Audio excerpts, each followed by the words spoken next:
All right. So today I decided to do a reaction video. Never done one of these, but saw a video that caught my eye. It's called "The Rise of Weak Men: Breaking Down Toxic Masculinity in America Today." Have never seen it before. Gonna be watching it for the first time and reacting to it. Give my opinions.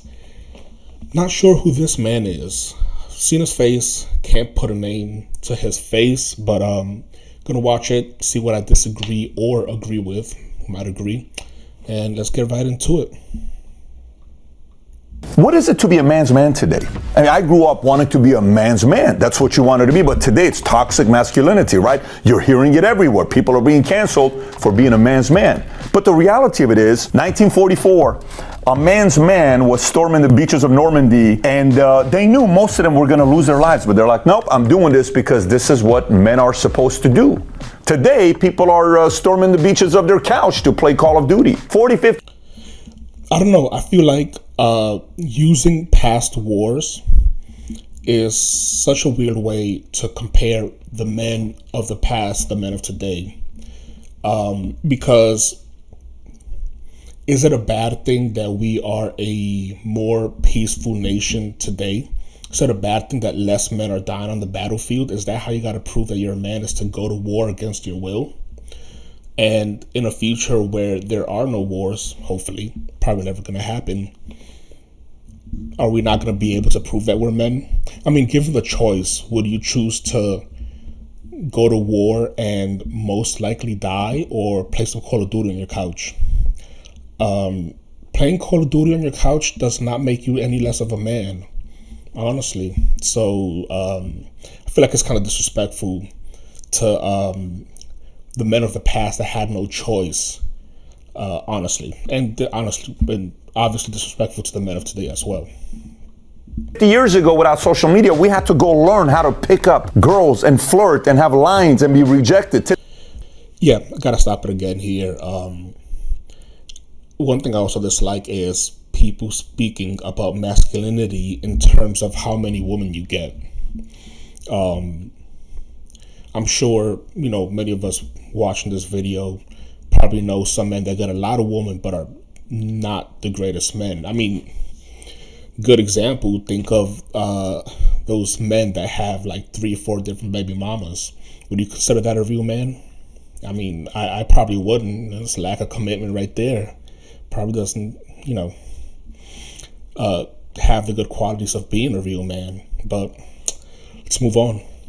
Today, you just got to swipe right. Years ago, you had to learn how to hunt to get your food. Today, you just call Uber Eats. I wonder if this guy hunts for his food. Or is he another weird example? Yes, we live in a softer world than we did in the years past. Is that a bad thing? Like, people used to die just because it was winter. Literally just because it was winter. Like, is it a bad thing that less people are suffering today? There's still a lot of suffering in the world, but is suffering manhood? I don't know. It just seems like very weird talking points to describe what a man is. I mean, I'm sure this guy has some good points, but at this point, he's not convincing me. Lots changed. Are men becoming pansies? Are they becoming soft? Are we becoming passive? Like, oh my gosh, betas? Is that what's happening? The world is becoming soft in general. It's just, things become better. Suffering goes down. That's just the way things should be working. I got a bunch of data I want to talk to you about that has to do with what we bench pressed 30 years ago versus today. Squat, our grip strength, bunch of different things that are influencing men to become softer.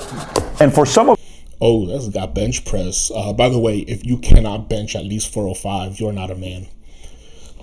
I don't make the rules. You think this guy benches 405? That are watching this that completely disagree with my message, I would love to have you watch this message and post your commentary below at the end of the video.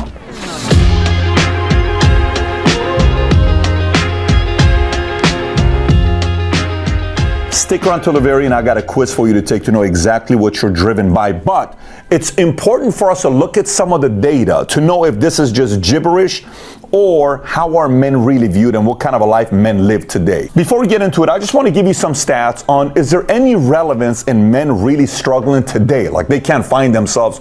Are they really becoming softer or not? Scott Galloway wrote an article. The title was "The Most Dangerous Person in the World is a Young Man Who's Broke and Alone." Let me read some of the statistics that he has in this article. Men are more likely to use almost all types of illicit drugs at a higher rate than women, thus their higher prevalence of emergency room visits and inpatient substance abuse treatment. 93% of prison inmates are male, as are 98% of all death row inmates. Men are dramatically more likely to be homeless and for longer periods of time. Men now account for 41% of college enrollments, down from 60% in 1970. Men are twice as likely to overdose, 3.5 times more likely to commit suicide, and more than 9 times more likely to be incarcerated.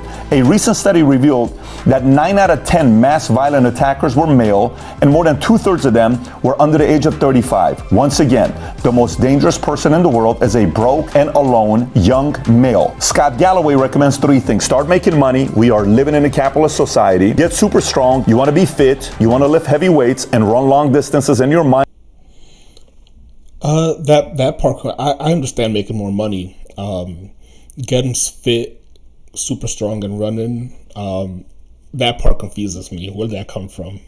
I wonder, maybe I should read this paper and see how they got to that conclusion. And in the gym, and last but not least, get out there, commit to meeting people, and quite frankly, try having sex. Yeah, getting out there, I think that's important, especially for mental health. Just learn how to socialize, and yeah, I do agree that loneliness does play a large role in a lot of the mental health issues that we're facing today. However, I do want to add on to that, that's another part of men being accountable for other men. Make sure your bros are good. So interesting 3 points he makes, right? Start making money today, get super strong, and finally get out and commit to meeting people. But are we not stronger today than we were before? Let's take a look at some data to see if men are stronger today than maybe 20 or 30 years ago. There's 3 things I want to look at. I want to look at our bench press to before, squat, as well as your grip strength. They say your grip strength is a strong predicator of mortality in later life. So are we stronger today or before? Here's what the numbers tell us. So they surveyed 1,800 lifters ages 20 to 39 to see what the average bench press was 30 years ago versus today. And here's what they came up with. What the average man could bench press 30 years ago versus today. 30 years ago was 240 pounds versus today 187 pounds. I actually find that hard to believe. I'm surprised by those numbers, and I wonder how they gathered that data from 30 years ago as well. Because maybe it's because I live in a bubble where most of what I see on social media is fitness related. So, but I find that weird. But I also wonder how that correlates to the mental health crisis as well. I wonder if this guy who made this video, what his bench press either is, and I wonder if he'll consider me more of a man because I bench press more than him. Just curious. Squat was 277 versus today 225. So when you look at this data, how do you process it? Grip strength, bench, squat, like why are we looking at this data? Maybe, just maybe, they're trying to get women to become stronger.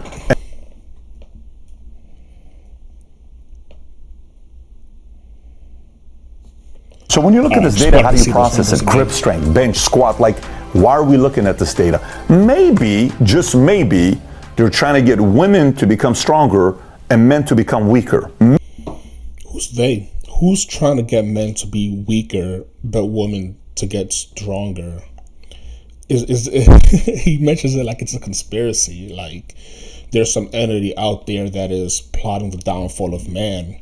When, I mean, honestly, in reality, men created the world we live in today.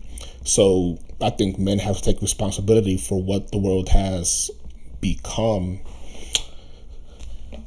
Just speak my mind. Maybe I'm wrong. I will tell you, at our Vault conference we had with a couple thousand people there, business owners, entrepreneurs, I challenged everybody to go do a certain questionnaire the first night, and the next day come and share their breakthrough with everybody. While I'm going through everyone, a lady sitting right here, like 7 rows right there, She gets up and she says, Patrick, I have to tell you my breakthrough last night. I said, what is it? She said, for the last 20 years, all I've been trying to do is compete against men to prove that I can make as much money as they make. I'm strong, I don't need them, I'm independent. I run a very successful salon, I do very well for myself. Everybody that works with me makes great money. I'm very, very, successful right now to my friends, to my peers. I said, okay, and where are you going with this? What's wrong with that? She said, the breakthrough I have yesterday is men are not the enemy. I want a husband. I want to get married. I want to have a family. What does this one single woman that he spoke with have anything to do with masculinity? I don't know. I feel like that's just such a weird thing to put into this video about men. You talk about this one woman regretting her life decision to not have children. And are you trying to say that this woman speaks for all women, and that all women want a family and to have children? I don't know. How interesting is that, right? The person she wanted to beat the entire time, now she wants to marry. How many endless videos can we see with women in their 60s who bought into the feminist movement to make men and women equal, are sitting there saying, I regret making that decision because I'm single, never been married, don't have any kids, and I'm alone. Once again, nothing to do with men. Why are we talking about feminism in a video about masculinity? You see, that's one of the things I hate about a lot of these manosphere creators, is that they can't speak about masculinity without attacking feminism. I don't know. It gives me that victim mindset. What's the issue with feminism?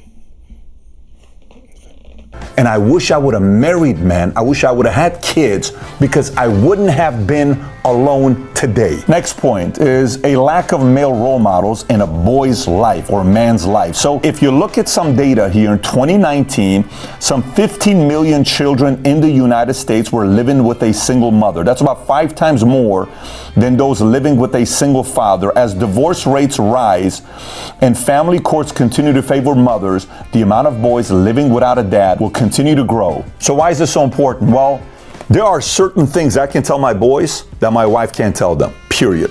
I can go tell my boys we're going outside and we're playing, they have to listen to it. I can go tell my boys you have to read 20 pages a day. They may tell Mom, I'm good, I don't need to read today, I don't need to do this, I don't need to do that. There's just certain things my dad could have told me that my mom couldn't tell me. There's a very, very big value that men have in a boy's life, but the more divorces we get and the more fatherless homes that we have, men don't know what it is to be a man's man. Matter of fact, let's look at a complete different angle. Most kids who go to school, most teachers are women. Most teachers are not men. So just recently had my kids watch Captain, the documentary about Derek Jeter, and there's a... I do agree that it is important to have a father figure growing up. But I kind of disagree with the notion that women are incapable of raising boys to become men. I don't know, I'd have to think about that more, but that seems to be the notion. For example, I was raised by a single mother, and I do feel like she did not do well in raising me, but I do think that there are single mothers out there that raise great men. That's more something I have to think about, honestly. Scene in this documentary where Derek Jeter is drafted by the Yankees. His dream becomes a reality. He always wanted to be a shortstop for them because his dad was a shortstop. He goes, but he's not doing well. He's making errors. He's making mistakes. He's doing all this stuff, and he's having anxiety attacks. He's depressed almost, and he makes a phone call to his house. Mom's talking to Derek, and Mom says, son, why don't you just come home? The father says, when I heard my wife saying this to Jeter, he says, I told her, don't tell him that. He can't know that's an option. So now, let's replay this. Say the father's not in a picture. Say the mom's able to convince Derek Jeter to come home because no mother wants to see their son suffer. And she's witnessing her son Derek suffer. But the father says, That's what builds character. Let them go through it. If that doesn't happen, you don't have a 5-time World Series champion, few hundred. Yeah, like I mentioned, grew up with a single mother, and I did have a lot of very similar experiences to what he's referencing. My mother pretty much let me do whatever I wanted to, and I was an amazing student, achieved a lot of success as a child, but I had no discipline. So I did whatever I wanted to do. However, I don't like that we're making overgeneralizations here. We're still implying that women are incapable of raising men because of this one example he provided. $1 million, one of the greatest Yankees of all time, 3,400 hits. If that simple call by the father wasn't made, you and I may not know who Derek Jeter is. So what's the point here? So maybe men today need stronger role models to challenge them and to show them it is okay to go through challenges. It is okay to have to fight through. This is a part of becoming a man's man. Agree with that. Learn discipline at a young age. Learning discipline at a young age is much easier than having to learn it as an adult. Just remember that. And even if you're an adult, it's never too late, because it's going to be easier to learn now than it is going to be in the next 5-10 years. And it's natural. Next point is the walking on eggshells society that we're living in today. And what do I mean by walking on eggshells? People are afraid of offending today, okay? So when you're afraid of offending, you don't want to share your opinion, and the way people learn who you really are is by sharing your opinion. Yeah, this is another one that bothers me. I'm not bothered by people that are easily offended. Actually, I rarely meet people that are easily offended. It bothers me because of the people that complain that they can't say whatever they want to say anymore. First of all, you can say whatever the fuck you want to say.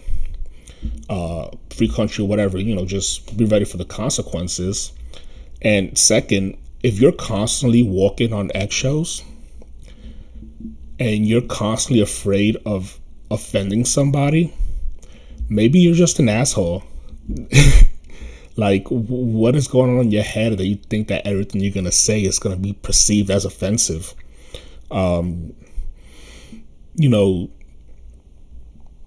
Right time, right place to say what you have to say in a proper manner. Professionalism goes a long way. Opinion and feelings about different issues. Now, in our family, I talk about 4 things with my boys. We lead, we respect, we improve, we love. Respect, let's talk about that. If you constantly spend your life disrespecting people, you're eventually going to be alone and not successful in business, because it doesn't work out if you want to disrespect everybody. People are not going to stick around in a work environment if you're disrespecting them. People are not going to be with you friendship-wise if you're constantly disrespecting them and judging them. And quite frankly, you're going to be by yourself. Now, offending is a different story. Today, they're trying very, very hard to cause men to be careful with their thoughts and what they say. And God forbid you say something that's going to offend somebody, you're walking on eggshells.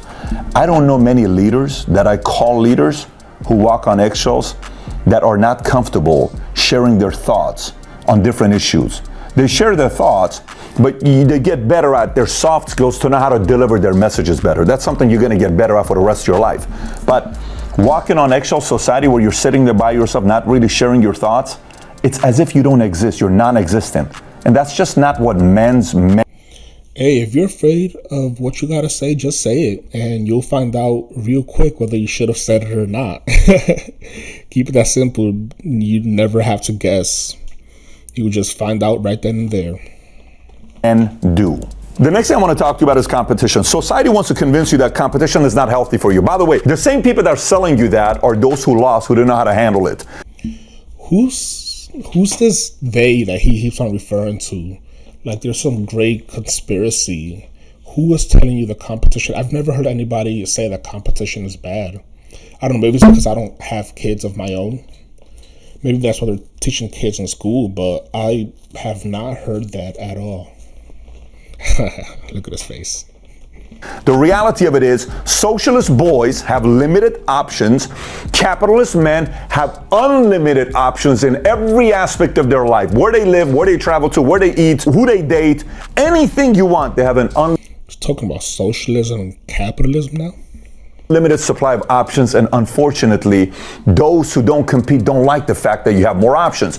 You know, when I was 14 years old, I was playing in this basketball association for troubled teenagers. I'm in a league with Mara Salvatrucha, with Black Diamonds, with, you know, the Sureños, 18, with the Blood Crip, all these guys.